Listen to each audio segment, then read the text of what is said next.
Hello everyone.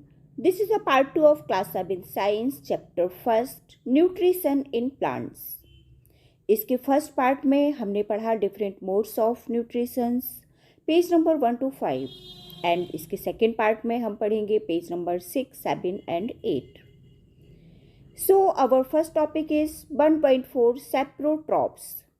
What is saprotrophs? Saprotrophs क्या होता है? Saprotrophs are the organism that feed on non-living organic matter. वो organism जो non living organic matter से feed करते हैं उनको हम सैप्रोट्रॉप्स कहते हैं. You might have seen packets of mushroom sold in the market, vegetable market. आपने मशरूम के पैकेट्स को देखा होगा वेजिटेबल मार्केट में बिकते हुए. You may have also seen fluffy umbrella-like patches growing on a moist soil on rotting wood during the rainy season.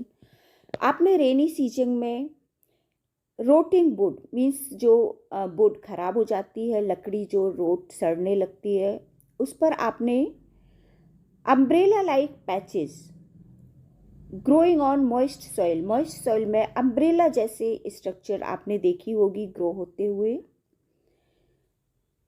Let us find out what type of nutrients they need to survive and from where they get them. अब क्या आप बता सकते हैं कि ये जो fluffy umbrella like structure है ये कहाँ से न्यूट्रिएंट्स प्राप्त करती है और कैसे सरवाइव करती है, किस तरह से ग्रो होती है. क्योंकि अभी हमने आपको बताया कि हमारे जो प्लांट्स होते हैं उनको ग्रो होने के लिए न्यूट्रिएंट्स की आवश्यकता होती है. तो ये जो अम्ब्रेला लाइक स्ट्रक्चर है मीन्स यहाँ पर हम मशरूम की बात कर रहे हैं. तो ये कैसे ग्रो होते हैं, कहाँ से ये न्यूट्रिएंट्स प्राप्त करते हैं. Look at this packets of mushroom and ये ग्रोइंग मशरूम है जो हमारी रोटिंग वुड पर ग्रो हुआ है. Buju wants to know how these organisms acquire nutrients. They do not have mouth like animals do. They are not like green plants. ये green plants के जैसे भी नहीं होते हैं. They lack chlorophyll. इनमें क्लोरोफिल की कमी होती है. And cannot make food by photosynthesis. और ये फोटोसिंथेसिस के द्वारा फूड भी नहीं बनाते हैं. तो इनमें कहाँ से आते हैं न्यूट्रिएंट्स, ये पहेली आपसे बूझो आपसे पूछना चाह रहे हैं. So these organism acquire food from dead organism. ये ऑर्गेनिज्म डेड ऑर्गेनिज्म से फूड प्राप्त करते हैं. जैसे हमारी वुड रोटिंग वुड थी वो डेड था और उससे ये ऑर्गेनिज्म न्यूट्रिएंट्स प्राप्त करते हैं और ग्रो होते हैं. Okay. Now activity 1.2. Take a piece of bread and moisture it with water. एक पीस लेना है ब्रेड का और उस पर पानी स्प्रिंकल कर देना है जिससे वो मॉइस्ट हो जाती है. Leave it in a moist warm place for 2-3 days. अब उसको 2-3 दिन के लिए मॉइस्ट वार्म प्लेस में रख देना है और until fluffy patches appear on them, या फिर उस पर जब फ्लफी पैचेस नहीं आ जाएं तब तक उसको रखना है. What is the color of these patches? अब आपको देखना है कि इस पर जो ब्रेड पर जो पैचेज आए हैं वो किस कलर के हैं. Observe the patches under a microscope. अब आपको माइक्रोस्कोप से या फिर मैग्नीफाइंग ग्लास से उन पैचेज को देखना है. Write down your observation in notebook. आपको ऑब्जर्वेशन को नोटबुक में राइट करना है. You will see cotton like thread spread on the piece of bread. अब आपको कॉटन लाइक थ्रेड स्ट्रक्चर उस ब्रेड पर आ जाएगी, वो आपको देखना है. Look at this diagram. Figure 1.8 fungi growing on bread. इस ब्रेड पर फंगी ग्रो हो रही है. These organism are called fungi. इन ऑर्गेनिज्म को, इस ब्रेड पर जो ऑर्गेनिज्म ग्रो हुए हैं उसको हम फंगी कहते हैं. They have a different mode of nutrition, ये एक तरह का मोड ऑफ न्यूट्रिशन है। They absorb the nutrients from the bread, ये ब्रेड से न्यूट्रिएंट्स को एब्जॉर्ब करते हैं। This mode of nutrition in which organism take in nutrients from dead and decaying matter is called saprotrophic nutrition. Means वो mode of nutrition जिसमें organism nutrients लेते हैं, किससे लेते हैं? डेड एंड डिकेइंग मैटर से, उनको हम सैप्रोट्रॉफिक न्यूट्रिशन कहते हैं। एंड सच ऑर्गेनिज्म, और उन ऑर्गेनिज्म को क्या कहते हैं जो सैप्रोट्रॉफिक मोड से न्यूट्रिशन लेते हैं, उनको हम सैप्रोट्रॉप्स कहते हैं। Fungi also grow on pickles, leather, clothes and other articles that are left in hot and humid weather for long time. कभी कभी आपने देखा होगा पिकल्स में ग्रीन कलर की, ग्रीन या वाइट स्ट्रक्चर आ जाती है अचार में ऊपर, वो क्या होती है? फंगी होती है। लेदर शूज होते हैं, लेदर के बैग होते हैं, इनको कभी मॉइस्ट में रखने से, मीन्स नमी में रखने से, जहाँ पर वाटर आता है स्पेशली रेनी सीजन में, तो इन पर भी फंगी लग जाती है। कभी कभी आपने देखा होगा, कभी आप क्लॉथ्स को ऐसे ही, पसीने भरे क्लॉथ्स को उतार कर ऐसे ही रख देते हैं कुछ टाइम के लिए, फॉर एग्जांपल 15 to 1 month के लिए, और फिर उसके बाद देखते हैं तो उन पर भी फंगी आ जाती है, ग्रीन कलर की, ग्रीन कलर के पैचेज आ जाते हैं क्लॉथ्स पर। During the rainy season they spoiled many things, rainy season में बहुत सारी चीज़ें हमारी स्पॉइल्ड हो जाती हैं। स्पॉइल्ड मीन्स खराब होना।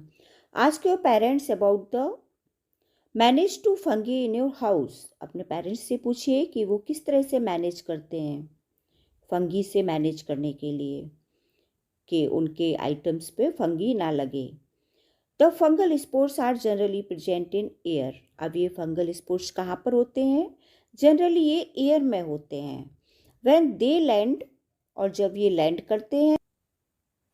वेट एंड वार्म थिंग, जब ये गीले और गर्म थिंग्स के ऊपर लैंड करते हैं। दे जर्मिनेट एंड ग्रो, तो ये जर्मिनेट हो जाते हैं एंड ग्रो होते हैं।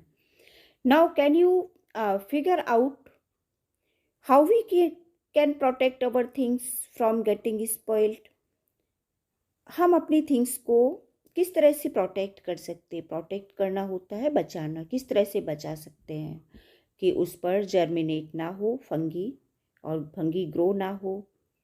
सम other organism live together and share both shelter and nutrients, कुछ ऑर्गेनिज्म होते हैं जो एक साथ रहते हैं, and share both shelter and nutrients, और शेल्टर और न्यूट्रिएंट्स एक साथ शेयर करते हैं। This relationship is called symbiosis, इस रिलेशन को हम सिम्बायोसिस कहते हैं। For example, certain fungi live inside the roots of plants, कभी कभी जो फंगी होती है वो प्लांट्स की रूट्स में रहती है। The plants provide nutrients to the fungus, और प्लांट्स फंगस को न्यूट्रिएंट्स प्रोवाइड कराता है। एंड इन रिटर्न, और रिटर्न में the fungus provides water and certain nutrients, और फंगस भी उसको वाटर प्रोवाइड कराता है और न्यूट्रिएंट्स भी प्रोवाइड कराता है। इन ऑर्गेनिज्म कॉल्ड लाइकेंस, इन ऑर्गेनिज्म को हम लाइकेंस कहते हैं। अ chlorophyll containing partner which is an alga, एक क्लोरोफिल कंटेनिंग पार्टनर जो एल्गा है, एल्गा में क्लोरोफिल होता है। And a fungus live together, और ये फंगस एक साथ रहते हैं। मीन्स लाइकेंस, जो ऑर्गेनिज्म जो लाइकेंस है, लाइकेंस और एल्गा एक साथ रहते हैं। द फंगस प्रोवाइड शेल्टर, अब फंगस क्या प्रोवाइड कराता है? Shelter, water and mineral to the alga, alga को।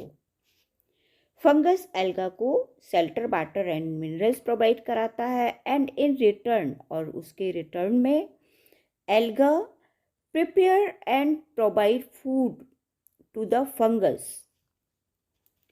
उसके रिटर्न में एल्गा फूड प्रिपेयर करता है और फंगस को फूड प्रोवाइड कराता है।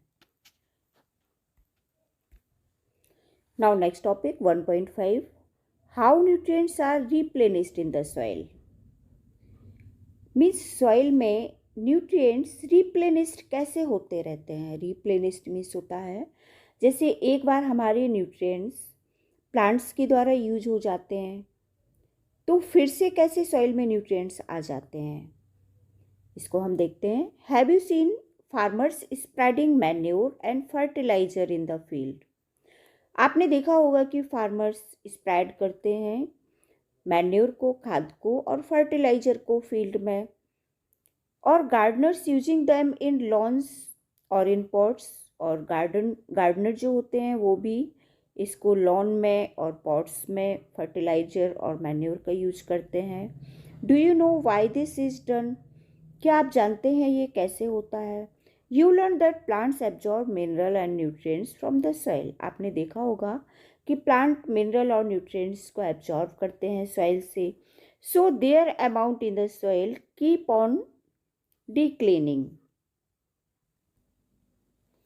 डिक्लीनिंग मीन्स होता है जो मिनरल और न्यूट्रिएंट्स प्लांट यूज नहीं करते हैं वो हमारे सॉइल में ही रहते हैं। Fertilisers and manures contain nutrients. Fertiliser और मैन्यूर्स में न्यूट्रिएंट्स होते हैं। कौन कौन से होते हैं। Nitrogen, potassium, phosphorus etcetera. These nutrients need to be added from time to time to enrich the soil. ये nutrients time to time farmers provide कराते रहते हैं सॉइल में। We can grow plant and keep them healthy. हम plant को grow कर सकते हैं एंड उनको हेल्दी रखने के लिए if we can fulfil the nutrients requirement of plant. हमें प्लांट की रिक्वायरमेंट को फुलफिल करना चाहिए, मीन्स ज़रूरत के अनुसार उनको न्यूट्रिएंट्स देते रहना चाहिए मैन्योर एंड फर्टिलाइजर्स के फॉर्म में। Usually crop plants absorb a lot of nitrogen. हमारे जो क्रॉप प्लांट्स होते हैं वो बहुत सारे नाइट्रोजन एब्जॉर्ब कर लेते हैं and the soil become deficient in nitrogen. और फिर सॉइल में हमारे नाइट्रोजन की कमी हो जाती है। You learn that through nitrogen gas is available in plenty in the air. आपने ये देखा है, ये पढ़ा है कि हमारी एयर में नाइट्रोजन गैस बहुत ज़्यादा मात्रा में होती है।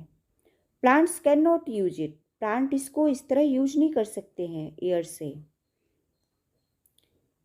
They can use carbon dioxide. They need nitrogen in the soluble form. ये नाइट्रोजन को सॉल्युबल फॉर्म में यूज करते हैं। The bacterium called rhizobium can take atmospheric nitrogen and convert it into a usable form. अब हमारे environment में एक bacteria होता है जिसका नाम है राइजोबियम। राइजोबियम बैक्टीरिया नाइट्रोजन को एब्जॉर्ब करता है एटमॉस्फेयर से और फिर उसको कन्वर्ट करता है यूजेबल फॉर्म में, जिसको सॉइल एब्जॉर्ब कर लेती है। But rhizobium cannot make its own food. लेकिन राइजोबियम अपना फूड नहीं बना सकता है। सो it often lives in the roots of gram, peas, moong, beans and other legumes and provide them with nitrogen.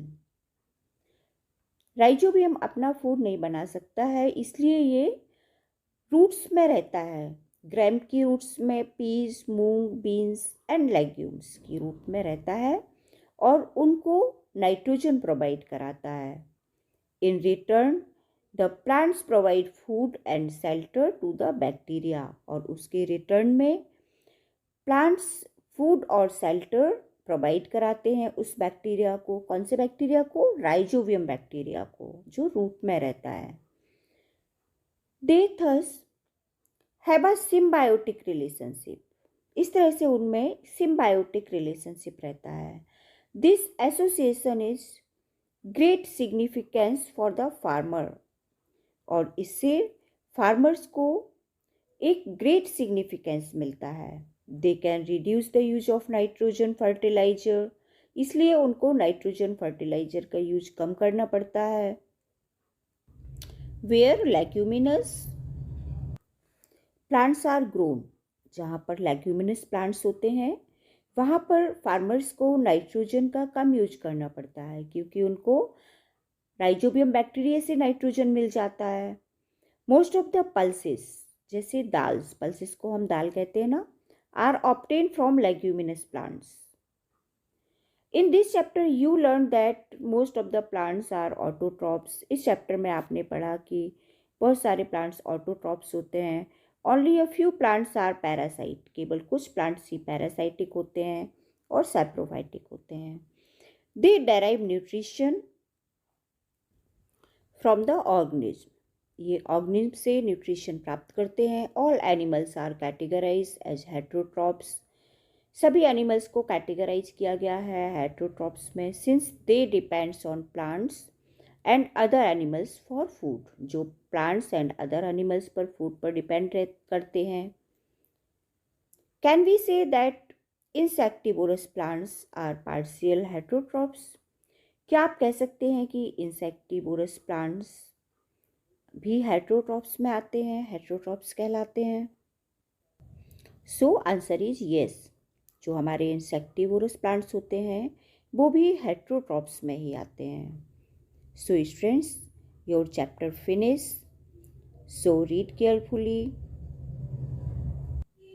And जो मेरे चैनल में न्यू है वो चैनल को सब्सक्राइब करें,